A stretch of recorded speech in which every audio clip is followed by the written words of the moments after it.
Saya menggunakan akun untuk coba. Maka di dashboard siswa nanti di menu tugas seperti ini, klik, dia akan muncul soal-soal mana yang bisa dikerjakan. Nah, seperti ini. Jadi selama belum diterbitkan, maka nanti nggak akan muncul mulai dikerjakan. Nah, itu yang membedakannya. Satu-satu, klik mulai kerjakan. Begitu diklik mulai kerjakan, maka siswa tadi akan dihitung waktunya 15 menit, seperti tampilan di depan. Nah, ini dia. Dia akan ngitung 15 menit mundur. Karena kita set tadi alokasinya waktunya adalah 15 menit. Nah, ini dia yang maksudnya tadi. Ini seharusnya soal nomor 2 tadi, tapi diacak dia menjadi soal nomor 1. Dan informasi soalnya di sini muncul. Jadi tinggal menjawabnya saja. Ini cek John, kita jawab. Atau masih ragu-ragu, nanti ada opsi masih ragu-ragu. Ini siswa bisa ngerjakannya. Setelah itu baru masuk ke soal nomor 2. Ini yang dimasukkan dengan tadi. Perintah sel digunakan melakukan restart sistem operasi Debian. Contohnya adalah dipilihnya restart. Setelah selesai itu langsung selesai mengerjakan. Ya, saya sudah selesai mengerjakan.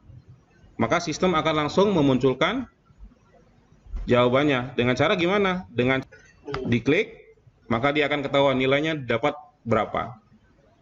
Tanggal mengerjakan, tanggal berapa. Ya, nah nanti di dashboard di dashboardnya guru akan muncul seperti ini lagi, Pak. Kita lihat di logout. Kita login lagi sebagai guru. Kita lihat tugas yang kita tugaskan tadi. Ini caranya adalah ini tugas yang kita tugaskan tadi. Kita lihat nilainya. Maka akan muncul di sini siswa yang sudah mengerjakan nilainya berapa. Nih. Nah, di sini juga kita bisa lakukan proses reset. Contohnya, Pak, aku tadi yang salah-salah pencet. Begitu setengah ujian, jaringannya hilang. Nggak mungkin kita suruh beli jaringan, kan? Terpaksa kita reset ulang. Bisa kita reset. Iya, bisa mereka siswa yang mengerjakan kembali. Dan pada saat proses ujian, kita juga bisa memantau ujian. Seperti ini, klik pantau ujian. Di menu kirinya, di atas ini ada pantau ujian. Di sini ketahuan siapa-siapa saja yang sedang mengerjakan tugas tadi. Nah, kemudian kalau kita mau memasukkan ke e-raport, kita tinggal ekspor saja ke Excel. Iya, kita mau masukkan ke e-raport, kita tinggal ekspor ke Excel. Kemudian kita masukkan ke perencanaan yang ada di Excel, nilainya sesuai dengan nama siswanya, kita tinggal ngimport aja, tanpa mengetik lagi. Tinggal menyesuaikan nama siswanya saja. Maka kita sudah selesai untuk KD sekian, nilai di e-raport. Nah, kalau kita mau lihat analisis soalnya, seperti ini, bisa kita lihat analisis soalnya. Nah, contohnya soal nomor 1, dari penjawab 1, yang benar 1. Tapi kalau soalnya banyak siswa yang menjawab, mungkin akan bervariatif. Yang menjawab 30, benar berapa? Itu akan muncul hasilnya di sini, Pak. Ya, dapat. Kalau dia banyak benarnya berarti mudah. Kalau dia banyak salahnya berarti sulit. Kalau imbang berarti sedang. Nah, ini bisa di-print. Ini bisa di-print sebagai laporan kita, pembelajaran daring dan tugas yang sudah diberikan dan analis segala macam. Nah, ini boleh di-print. Nah, itu dia untuk proses penugasan pilihan ganda. Nah, untuk ujian semester nanti yang kita gunakan adalah tambah tugas ganda. Itu dia. Itu untuk pilihan ganda, tugas ganda. Begitu juga dengan tugas esai. Tugas esai sama dengan yang tadi, kita masukkan judulnya, di depannya kita buat tugas esai. Nah, seperti itu. Pilih mata pelajarannya, pilih kelasnya, baru informasi jawablah dengan baik dan jujur, contohnya. Oke, maksimal soalnya contohnya kita buat 5. Soalnya acak, tampilkan satu persatu, durasi waktunya sama dengan yang tadi. Nah, karena dia esai kita tambahkan contohnya satu soal 3 menit, berarti kalau 5 15 menit boleh. Nah, untuk khusus esai yang kita pilih tampilkan nilai ke siswa adalah setelah status tugas ditutup. baru bisa muncul nilainya. Ini sama dengan yang tadi terbit padat dan segala macam. Ya, jadi tapi kalau kita mau manual menerbitkan tugasnya, kita pilih saja langsung simpan. Setelah tersimpan, ini tugas untuk esai, baru kita masukkan pertanyaannya. Ini kalau tambah pertanyaan berarti kita mengetik ulang. Tapi kalau kita mengcopy dari bank soal, kita pilih saja copy dari bank soal. Untuk soal esainya, kita perhatikan soal esainya yang mana. Nah, ini dia nomor 140 soal esai, kita masukkan satu sajalah kita masukkan, nanti kita pilih yang lain. Soal esainya itu berarti tidak ada opsi jawabannya. Kita klik copy. Nah, seperti ini. Ya. Seperti apa siswa mengerjakannya akan kita lihat dengan cara kita terbitkan dulu. Nah, kalau sudah diterbitkan, maka di siswa bisa mengerjakannya. Kita logout dulu, kita login sebagai siswa coba. Bapak Ibu silakan dilihat ini konsep cara mengerjakan siswanya seperti apa sih. Nah, ini dia. Klik tugas. Nah, ini tugas esai 411, tipe tugasnya esai. Jawablah dengan baik dan jujur, muncul, mulai kerjakan. Klik OK. Nah, waktunya tetap muncul dengan yang tadi. Pertanyaannya juga, informasinya juga, tetapi jawaban siswa tinggal di sini diketikkannya. Nah, seperti itu. Jadi siswa nanti mengetik. Kalau dia pakai handphone, diketiklah pakai handphonenya. Nah, kalau udah selesai, baru selesai mengerjakan. Ya, ya sudah selesai. Lantas Bapak Ibu, bagaimana cara mengoreksinya kan gitu?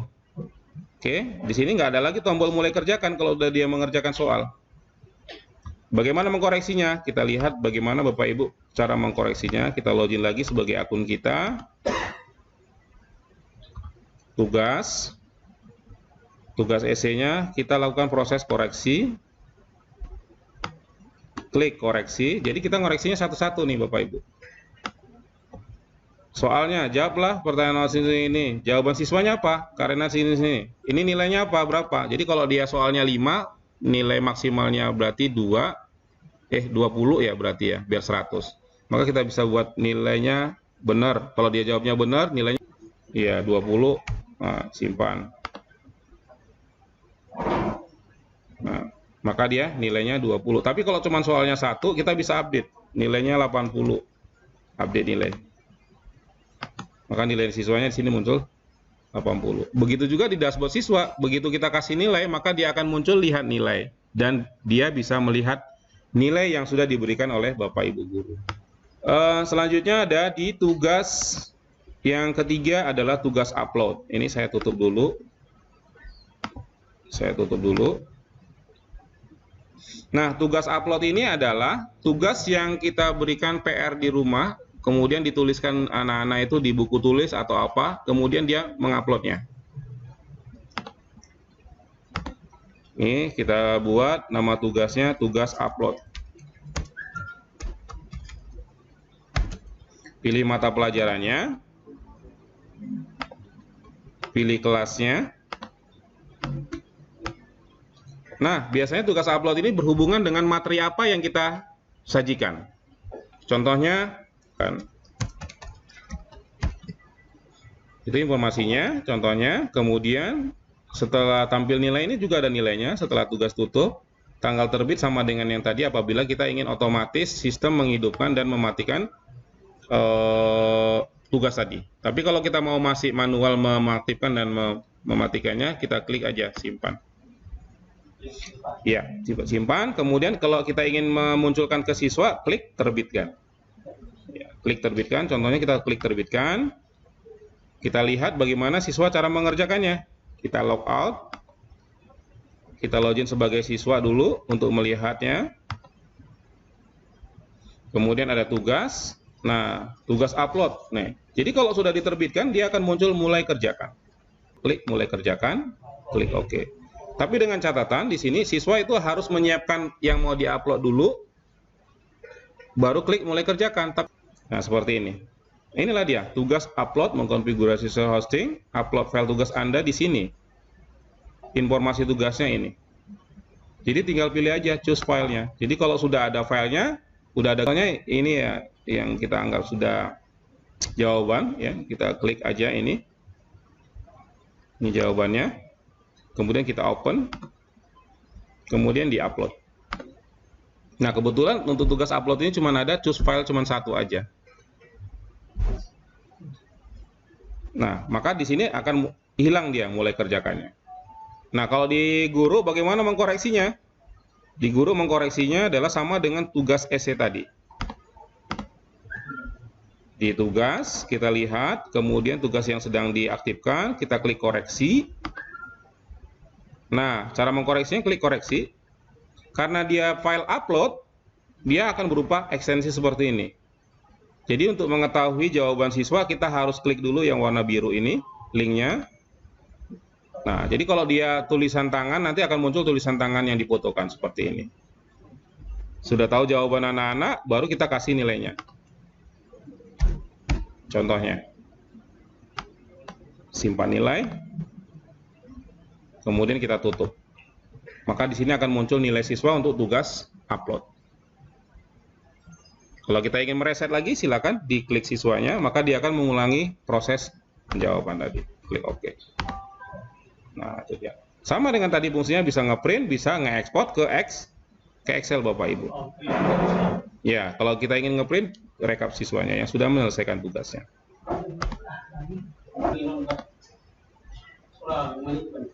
Yang penting nanti boleh di ini yang tugas utama untuk sementara ini adalah kita buat materi.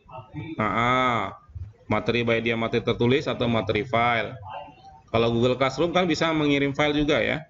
Nah, ini juga sama, tambah materi file. Kalau kita mau mengetikkan, kira-kira kita mau melatih mengetik dan segala macam, sambil dilatih-latih cara mengetiknya, boleh tambah materi tertulis. Boleh apakah harus sesuai dengan buku? Tidak. Tidak harus sesuai dengan buku Bapak Ibu. Silakan saja materi Bapak Ibu yang mau Bapak Ibu sampaikan, di situ dituliskan saja. Tidak harus berpatokan ke buku. Yang penting KD-nya sama, jenis KD-nya. Nah, seperti itu. Nah, seperti ini untuk jenis file yang akan kita upload, dan ini untuk materi tertulisnya seperti ini gambarannya. Jadi metode pembelajaran yang nanti menggunakan tablet, ini juga bisa kita gunakan. Jadi seandainya semester depan masih materi itu yang kita ajarkan, kita nggak perlu lagi membuat materi, tinggal mengedit-ngedit saja atau proses perbaikan saja. Atau update materi terbaru aja. Ya, jadi kalau Bapak Ibu sudah buat sekali ini, ya sudah tersimpan di server. Tahun depan kita nggak akan buat lagi. Kecuali ada perubahan dan segala macam. Begitu juga dengan bank soal, kita tinggal menambahkan bank soal yang variatif aja. Kalau kita ingin gunakan di tahun depan, kita tinggal copy dari bank soal kita saja, langsung diujikan ke siswa. Memang awalnya yang sedikit berat, yaitu menambah materi dan menambahkan bank soal. Tapi kalau ke depannya lagi, kita tinggal mudah saja. Kalau Bapak bisa, kita buat bank soal dari Microsoft yang sudah ada di komputer, hanya kita copy-paste bisa Pak? Bisa. Itu lebih bagus, lebih cepat itu Pak. Jadi kita buka Microsoft Word, kita kopikan, tapi ngopinya kalau pertanyaan, kopikan ke kolom pertanyaan. Opsi jawaban, kopikan ke opsi jawaban. Iya, seperti itu. Kita tinggal copy paste aja tanpa harus mengetik lagi. Itu bisa Bapak Ibu gunakan kalau sebelum-sebelumnya membuat soal. Soal semester, ya silakan aja masukkan ke bank soal Bapak Ibu. Nantinya bisa digunakan untuk soal berikutnya. Tanpa membuat yang baru contohnya. Bisa.